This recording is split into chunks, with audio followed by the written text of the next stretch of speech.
দেখো ছোট ছোট লম্বা লম্বা করে বেগুন কেটে নিয়েছি, আর এখানে পেঁয়াজ কুচিয়ে নিয়েছি ঝিরি ঝিরি করে। আর এই দেখো কি মাছ, দেশি পুঁটি মাছ, ছোট ছোট পুঁটি মাছ দেশি। এই মাছটা কিন্তু খুব টেস্টি লাগে খেতে। তো আমি এই মাছটা বেগুন দিয়ে গা মাখা ঝোল রান্না করব। দেখো কেমনভাবে রান্নাটা করি। মাছটা প্রায় আমার ভাজাই হয়ে গেছে, এবার নামিয়ে নেব।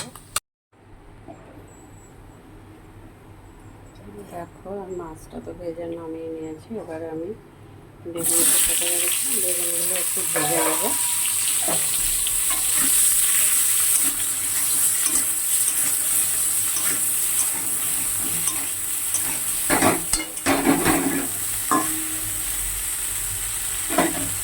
বেগুনগুলো একটু ভালো করে ভেজে নিয়ে নামিয়ে নিয়ে তারপরে মশলাগুলো ভাজবো।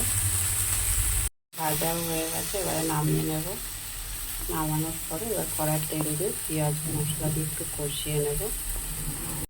দেখো কড়াই তেলটা দেওয়া হয়ে গেছে। এবারে আমি এখানে সামান্য একটু দেখো রাঁধুনি ফোড়ন দেব।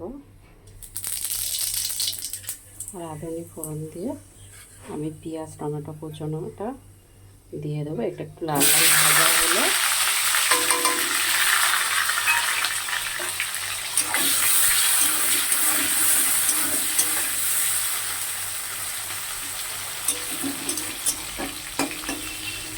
লাল লাল ভাজা অবধি ওয়েট করবো, তারপরে মশলা দেবো।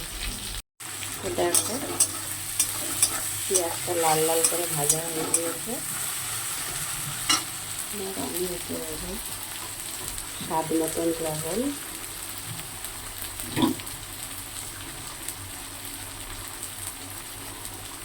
একটু জিরে বাটা,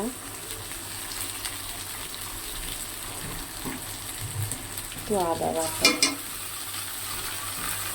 মশলা কিন্তু আমি খুব সামান্য দিচ্ছি।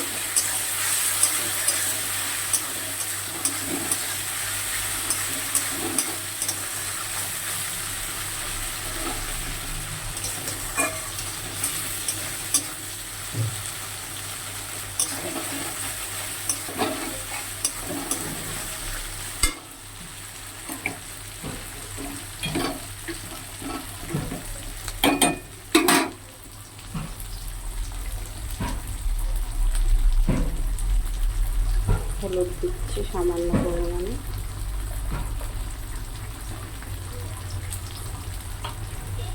আর লঙ্কাটা একটু, ঝালটা একদমই কম, যেহেতু ঝাল খাবো কম। আর এত গরমে বেশি ঝাল না খাওয়াই ভালো।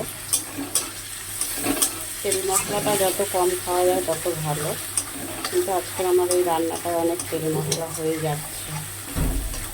একটু তেল মশলা না দিলে এই রান্নাটা ভালো লাগবে না।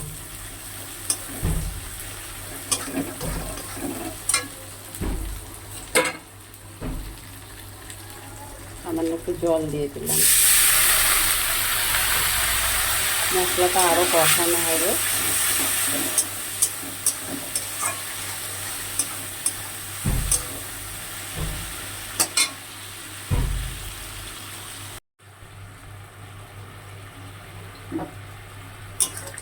সামান্য একটু জল দিয়েছি।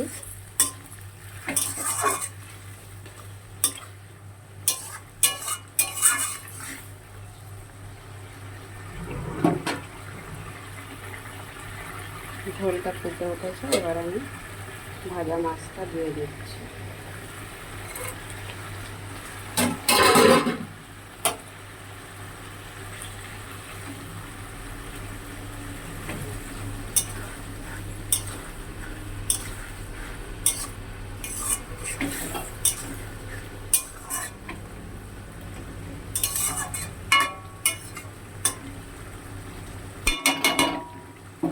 আমি গ্যাসটা একটু কমিয়ে দিয়ে কিছু সময় রেখে তারপর নামাবো।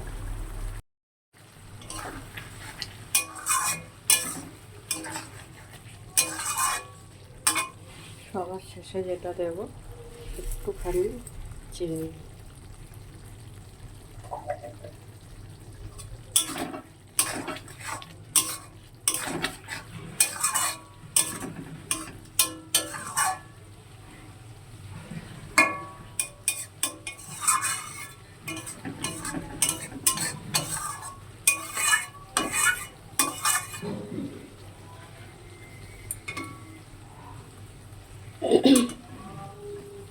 দেখো এইভাবে হচ্ছে পুঁটি মাছ রান্না করলে খেতে খুব টেস্ট লাগে। বাড়িতে তোমরাও বানিয়ে খেও বন্ধুরা। যারা যারা দেখছো আমার ভিডিওটা লাইক কমেন্ট আর শেয়ার করে দিও, আর আমার ইউটিউব চ্যানেলটা দেখে সাবস্ক্রাইবও করে দিও।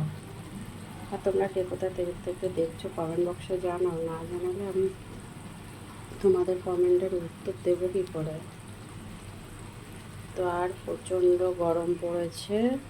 তোমরা সবাই ভালো থেকো, সুস্থ থেকো, সাবধানে থেকো। দেখা হবে পরের ভিডিওতে।